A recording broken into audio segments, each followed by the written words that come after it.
तो देख रहे हैं टीटी वालों को नौकरी मिली, सबको नौकरी मिली है, तो हम भी पास किए हैं, हमको भी दे दीजिए। हम आपसे गुहार लगाते हैं, इल्तिजा करते हैं, गुजारिश करते हैं, आपके पाँव हाथ पकड़ते हैं, आप हमारी नौकरी दे दीजिए। हम पास किए हैं, हम हक रखते हैं। तो माननीय मुख्यमंत्री जी और माननीय उप मुख्यमंत्री जी दोनों आदमी संज्ञान लीजिए और हमारे समस्या का समाधान कर दीजिए। दिन बीत रहा है, सब्र टूट रहा है।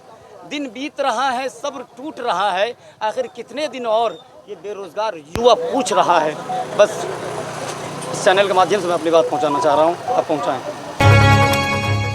न्याय करो, न्याय करो, एनसीएल एक्सेप्ट करो, एक्सेप्ट करो, एक्सेप्ट करो, पुराने एनसीएल का व्यवस्था करो, व्यवस्था करो, व्यवस्था करो, सहायक उर्दू अनुवादक वालों को बहाल करो, बहाल करो। आइए कमरोज भाई, आगे आइए। आज आप लोग धरना स्थल पर बैठे हैं, उसके बारे में बताएं। देखिए, हम लोग अपनी समस्या को लेकर के धरना स्थल पर बैठे हुए हैं।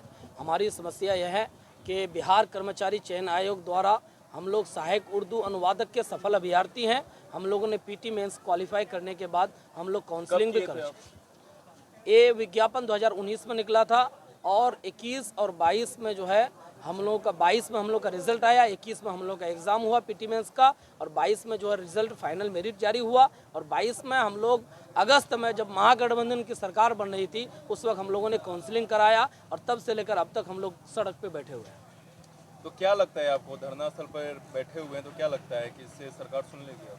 देखिए, हमारी कोई बड़ी समस्या नहीं है। हमारे साथ पुराना और नया क्रीम लेयर की बुनियाद पर, यानी नॉन क्रीम लेयर की बुनियाद पर हमें जो है नौकरी से वंचित रखी जा रही है। हम सरकार से मांग करते हैं कि पिछड़े की सरकार है बिहार में और रोज़गार देने की बात करती है। रोज़गार देने के मसले में एक छोटा सा समस्या बिहार कर्मचारी की गलती की वजह से जो उत्पन्न हो गया है, आप उस छोटी सी समस्या का समाधान कर दीजिए और हम सबको अपना हाथ से नियुक्ति पत्र दे दीजिए। क्योंकि माननीय मुख्यमंत्री ने सचिवालय सभागार में जब अनुवादक वालों को, उर्दू अनुवादक वालों को नियुक्ति पत्र बांटा था तो उन्होंने ऐलान किया था कि 1294 सहायक उर्दू अनुवादक वालों का मामला अभी अंतिम चरण पर है। एक बड़ी आंधी आने वाली है, पूरे बिहार के हर कार्यालय में जो है उर्दू के कर्मचारी भर जाएंगे। तो इस तरह का ऐलान किया था और उस ऐलान के बाद भी 5 महीना सीट थे और कितने का मतलब नियुक्ति पत्र देना था? देखिए, 1294 सीट है, इसमें अभी तक किसी को नियुक्ति पत्र नहीं मिला है। और हम लोग 1374 1200 लोग 1300 लोग तकरीबन हम लोग इसमें सफल हुए हैं। और सफल होने के बाद हम लोग दर बदर की ठोकर। अनिश्चितकालीन धारणा, कल से आप लोग धारणा पर बैठे हैं जी, तो अगला मान लीजिए कि ऐसे ही आप लोग बैठे रहे, अगर सरकार नहीं सुनती है तो आप लोग अगला क्या कदम उठाएंगे? भूख हड़ताल करेंगे। देखिए, हम लोग इसके बाद भूख हड़ताल करेंगे, आमरण अनशन करेंगे, एहतजाज करेंगे। आप जो प्रोटेस्ट कर सकते हैं, पहले बंद करेंगे है और विधानसभा घेराव करने की भी तैयारी चल रही है हमारी। जैसे और कि हम बीएसएससी कार्यालय को भी हम घेरेंगे।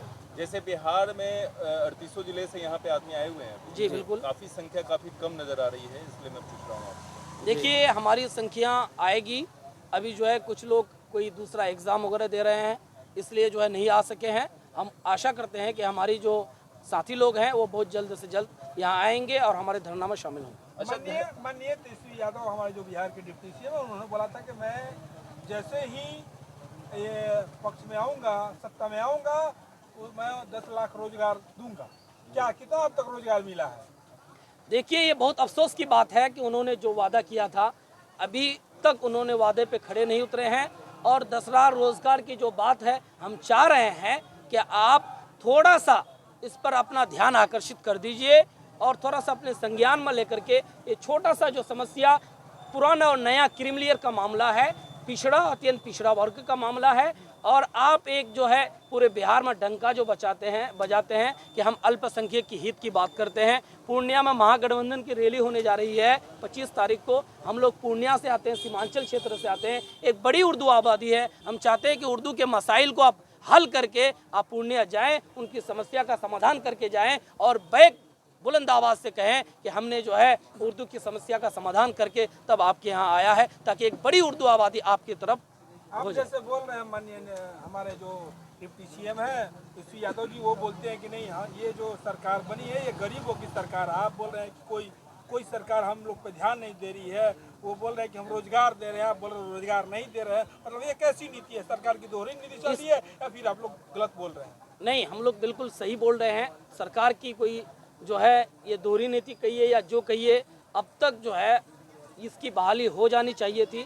जब हम लोग काउंसलिंग कराए थे तब महागठबंधन की सरकार बनी थी। हम लोग को बड़ी आस और उम्मीद आस है, आशा है हमें। आशा है और यकीन है कि सरकार हमारी समस्या को युवाओं के समाधान नेता है। करेगी और हमारी बात सुनेगी। अच्छा ये बताइए, आप लोग कल से बैठे हैं, अभी तक कोई सरकार की तरफ से कोई आया कि नहीं? आप लोगों नहीं, से अब मिलने तक कोई या- सरकार तक की तो तरफ कोई से नहीं नहीं आया आया है। हम लोगों ने महागठबंधन की सरकार बनने के बाद जितने भी मंत्रीगण हैं तकरीबन हम लोग सब मंत्री और विधायकों से मिल करके अपनी बात रखे हैं। यहाँ तक कि समाधान यात्रा के दरमियान हमने माननीय मुख्यमंत्री को पूरे बिहार में लेटर दिया। अभी किन किन मंत्री के पास आप गए हैं मिलने के लिए? हमारे मंत्री शाहनवाज साहब हो गए और अल्पसंख्यक कल्याण मंत्री जमा खान हो गए, शमीम अख्तर साहब हो गए। खान जी ने क्या आप लोग को क्या बताया? आश्वासन सिर्फ दिया। आश्वासन और दिलासा दिया जा रहा है, हमारे लिए कोई काम नहीं हो रहा है। क्या लगता है ये जो महबूब सरकार आलम है, साहब ये आफाक क्या उम्मीद है आपको? आश्वासन और दिलासा ही देगी कि आप लोग को आगे कुछ कार्रवाई करेगी या फिर उम्मीद हम तो उम्मीद पे उम्मीद बैठे करते हुए हैं, हैं। बैठे हुए अगर हैं। कार्रवाई नहीं करती है तो हम उसके खिलाफ भूख हड़ताल करेंगे।